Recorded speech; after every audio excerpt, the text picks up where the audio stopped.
is that science is more than a body of knowledge. It's a way of thinking, a way of skeptically interrogating the universe with a fine understanding of human fallibility. If we are not able to ask skeptical questions, to interrogate those who tell us that something is true, to be skeptical of those in authority, then we're up for grabs for the next charlatan who comes ambling along. I'm Alex. I play video games under the name ZeroOskul, and I have over 200 world records on mostly vintage games, which makes me an expert at twiddling my thumbs, paying attention to patterns, holding my focus on one thing for a long time, and solving puzzles. Link in the description to my highscore.com profile. These objects are hyperpyramids I built, and they have nothing at all to do with what this video is about, which is general relativity versus gravity as described by Brian Greene. These are just neat eye candy intended to hold the viewer's attention better than my staring into a camera with a sincere look on my face. By a wild coincidence, Veritasium uploaded a video about this topic, just that gravity isn't real because general relativity is, just yesterday while I was working on this script, and there is a link to that Veritasium video in the description. That's serendipity. Have you noticed that movie critics complain about serendipity in films because it is unrealistic, but that your own life is actually full of serendipity? I have been trying to communicate with Brian Greene for several years, and only recently managed to get responses from him. Link in the description to my previous Pseudo-Conversation with Brian Greene. I'm going to open up with a joke. Tell me if you catch it. But it's possible that that dark energy gains strength over time, which means that it would not only drive the distant galaxies away ever more quickly, but it would start to drive even planets away from their stars. Right. And it would even drive electrons away from the nucleus of atoms, which would rip matter apart. And yes, you're right, depending on the very nature of space-time, it could be that this dark energy growing over time might sunder space itself, might rip the fabric of space apart. And then that's amazing. We're talking about the actual tearing of the universe itself. I don't even want to think about that. Now, I should point out that since you brought up the tearing of the fabric of space, a paper that I wrote with a couple of colleagues years ago was the first mathematical demonstration within string theory that the fabric of space can rip apart in a manner that would not yield a catastrophe. The fabric of space would repair itself, and it would just be a new behavior within the repertoire of things that space can accomplish that Einstein would never have thought of. But Einstein didn't think about quantum mechanics and the general theory of relativity. When you unite them, as string theory does, you get new things that space and time can do. And one of them may be tearing apart. And it repairs itself. And it repairs itself, so it may not be as catastrophic as ointment for that. Ointment. We have a salve. Put some ice on it. But actually, it's not so much a salve. The strings in string theory can surround the tear and form more of a band-aid.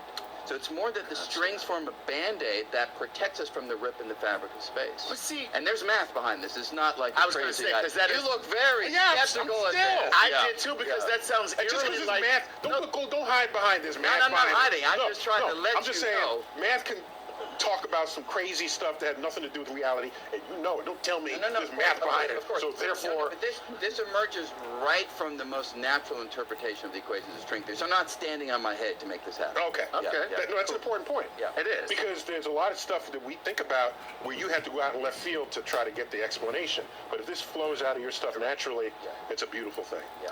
Very cool. Can I tell you what else happens? Oh, please. Black holes shrink down to a very small size, very small mass, and they transmute into elementary particles.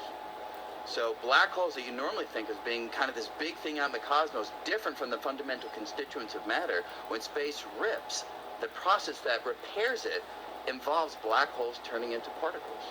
See, now he just made that one up. No, you had me until the universe repairs itself. I don't make No. Black holes are the doctors and the nurses. No, I'm sorry. No, you foolish.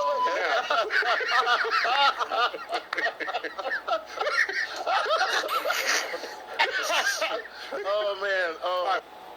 Did you get it? That's right. Brian Greene saying that something comes naturally out of his theory is a joke. On a science show intended for consumption by the general public, claiming that total nonsense is factual. That's his joke, and everyone who trusts it is the butt of that joke. Cute. About 2 months ago, Dr. Greene had a live Q&A, and I was able to get a response out of him there about his use of the term gravity and his use of the term general relativity. Let me see what else we have here. ZeroOskul asks, why do you use Newtonian gravity and Einsteinian gravitation as interchangeable terms? Well, I hope I don't.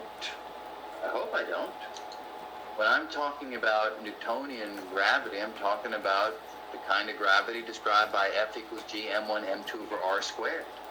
It's gravity that exerts an influence instantaneously across any distance, and it's the version of gravity that was put down in the late 1600s. When I talk about Einsteinian gravity, I'm talking about gravity that follows a different equation, r mu nu minus a half g mu nu r equals 8 pi g over c to the fourth t mu nu, Einstein's field equations. And it's a version of gravity that differs from the Newtonian one in situations that involve large speeds, large velocities, and exceedingly large gravitational fields, like those of a black hole. So if I've given you the impression that I'm conflating Newtonian gravity and Einsteinian gravity, I apologize for that. I'd like to know further where you thought I was conflating them, because at least in my mind, maybe not in my language, I keep them quite separate, quite distinct.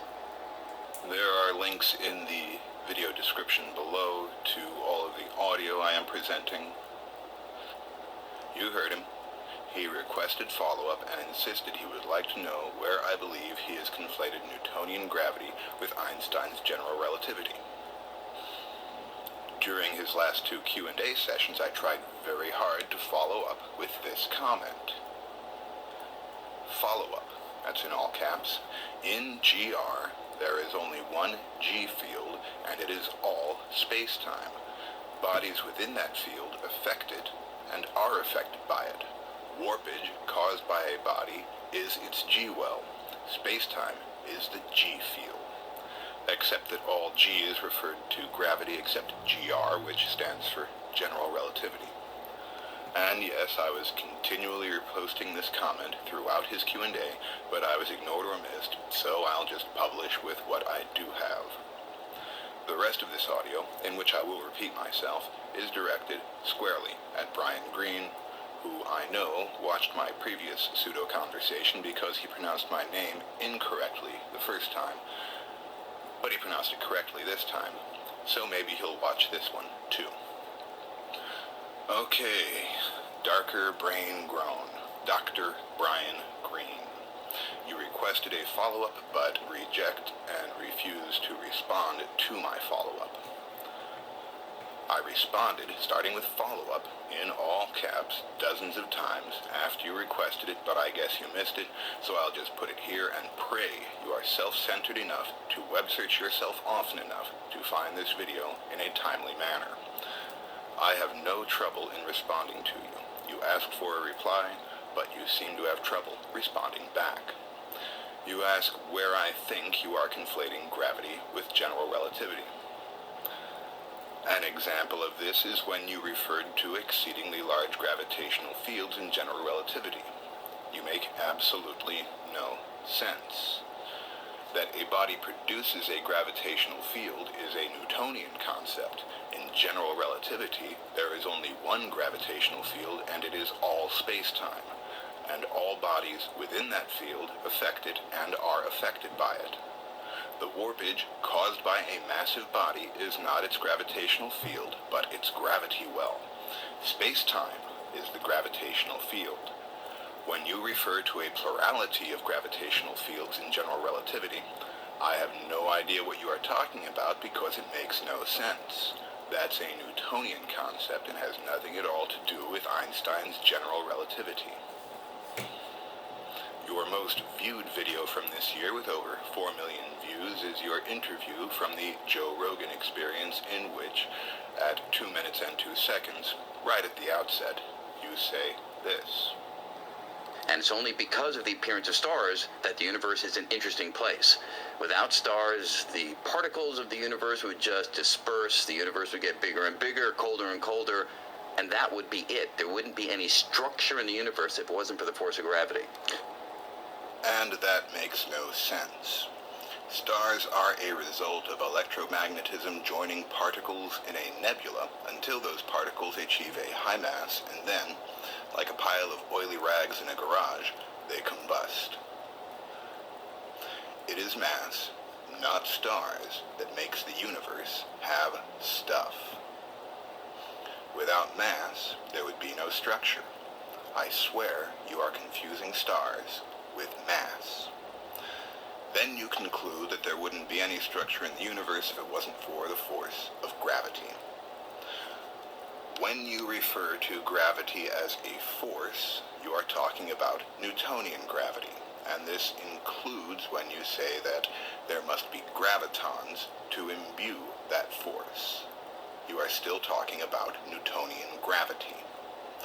When you refer to gravitation as an effect of a massive body interacting with space-time, creating a gravity well, which also interacts with other massive bodies in space-time, you are then referring to general relativity.